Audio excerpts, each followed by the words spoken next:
I mean, it's simple. You have to come out and play with the killer instinct. You have to have that intensity. Where was that tonight? I have no idea. I hate watching the Lakers play sometimes because towards the end they try to play the hero ball. Okay. You said LeBron James the greatest player ever? Ever. What about Michael and Kobe? So you just gonna pass Kobe up like that? I'm gonna pass Kobe up. I'm gonna look at Michael. I'm gonna look at the. I knew it. Patron, America. Yo. When Shaquille O'Neal tells LeBron James to stop comparing himself to Michael Jordan, it hits differently once you actually look at the numbers. This isn't just opinion anymore, it's a legacy debate backed by hard stats. And when you line those numbers up side by side, things get uncomfortable pretty quickly. Think about it, LeBron has surpassed 40,000 career points, making him the all-time leading scorer in NBA history, while also ranking among the top 5 in assists. That's a rare combination, arguably the greatest scorer ever who's also one of the best playmakers the game has seen. Jordan, on the other hand, finished with 32,292 points, an incredible number in its own right, but he got there in a completely different way. He averaged 30.1 points per game, the highest in league history, while LeBron has hovered around 27 per game over a career that stretched across more than 20 years. So now you're looking at two very different cases, peak dominance versus long-term consistency. And this is exactly where the debate gets tricky. When Shaq says stop comparing them, he's pointing at that gap in how greatness is defined. Jordan's resume is built on flawless dominance, 6 championships, a perfect 6-0 record in the finals, 6 finals MVPs, and never even needing a Game 7 on that stage. That's as close to perfection as it gets. LeBron's story is different. He's reached the finals 10 times, won 4 championships, and done it with 3 different teams, across different systems and eras. That's not perfection, it's adaptability, longevity, and sustained excellence at the highest level. Where do we start? It's just amazing at his age. Yeah.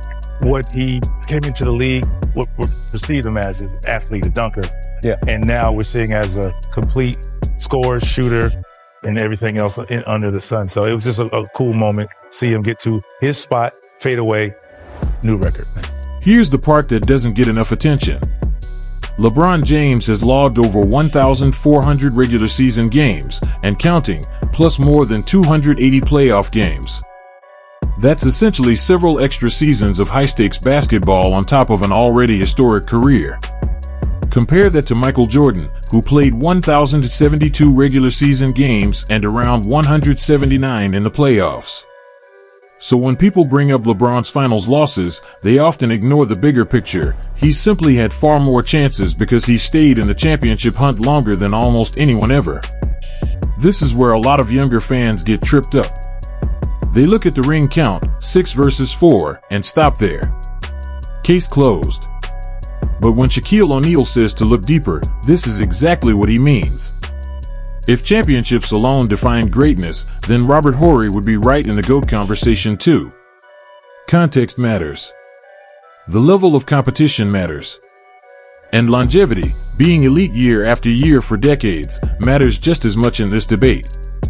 They didn't have focus, and I'm glad the Rockets beat them. We know what it needs to be done to win the championship. LeBron knows that. I'm surprised that they didn't come out with that effort and intensity, and I'm super disappointed in the Lakers. Now shift to overall impact, because this is where LeBron James really stands out.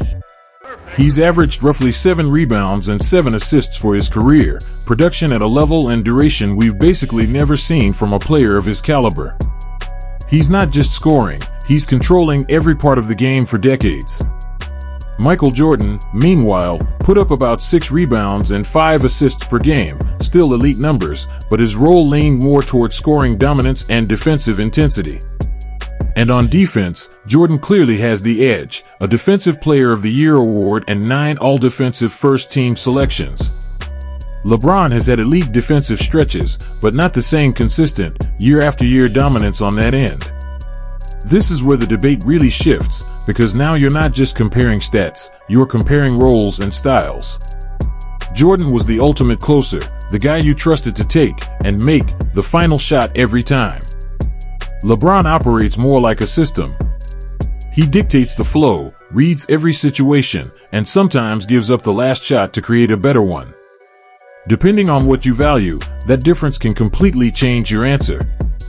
And here's another layer people don't always consider. Advanced metrics make this debate even tighter. LeBron's player efficiency rating sits among the best ever, right alongside Jordan's. His win shares are higher, largely because of his longevity, meaning he's contributed to more total team success over time. But when you look at Jordan's peak, those seasons are still viewed as some of the most dominant stretches in NBA history, where he was virtually unstoppable on both ends of the floor. I'm going to say one thing to you, and Max, I don't know the numbers like you do. Michael Jordan is what in the finals? 6 and what? Oh. And what is LeBron in the finals? That's all I got to say. This is where a lot of younger players get it wrong. They try to apply one definition of greatness to everyone. But when Shaquille O'Neal talks about it, his point is that greatness doesn't come in just one form. Michael Jordan defined greatness through dominance and closing the deal every single time. LeBron James defines it through evolution, adaptability, and staying elite longer than anyone expected. And this ties directly back to Shaq's message. When he says stop comparing, he's not taking anything away from LeBron. He's saying LeBron's legacy is already strong enough to stand on its own.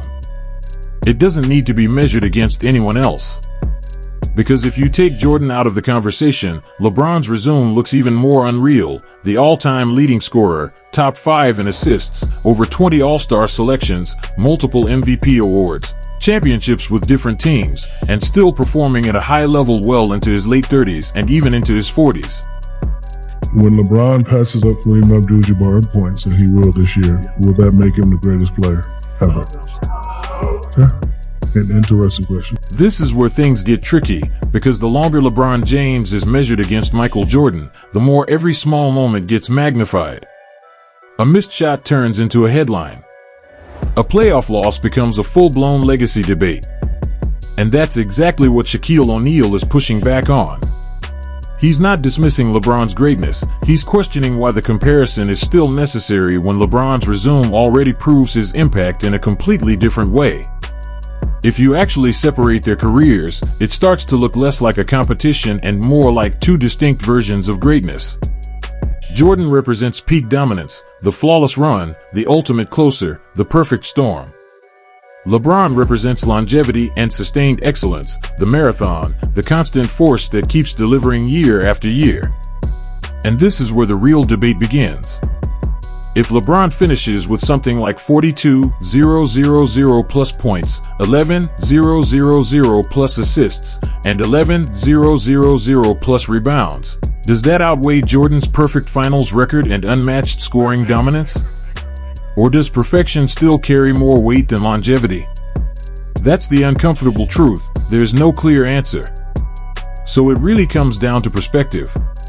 Is Shaq right? Should LeBron stand alone without the Jordan comparison? Or are these numbers exactly why the debate will never go away? Because if we're being real, the stats don't settle it, they make it even more complicated.